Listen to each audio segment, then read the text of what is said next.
पुढची बातमी. मतदारांचा कल हा भाजपच्या बाजूने असल्याचं सांगत भाजप मंत्री चंद्रशेखर बावनकुळे यांनी विजयाचा विश्वास व्यक्त केलाय आणि त्याला प्रत्युत्तर देत काँग्रेस नेते विजय वडेट्टीवार यांनी मात्र बावनकुळेंवर निशाणा साधलाय. बावनकुळेंनी उद्याच्या निकालाची वाट न पाहता गुलाल उधळावा असं वडेट्टीवार यांनी म्हटलंय. भारतीय जनता पक्षाला यापूर्वी कधी मिळालं नाही एवढं यश नगरपालिका निवडणुकीमध्ये भारतीय जनता पक्षाला मिळणार आहे.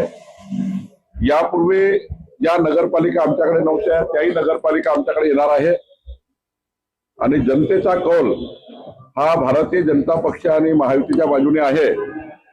जेव्हा प्रचाराच्या वेळी आम्ही बघितलं तर मतदाराचा कौल सुद्धा भाजपाच्या बाजूने आहे. त्यामुळे मोठा विजय होणार आहे.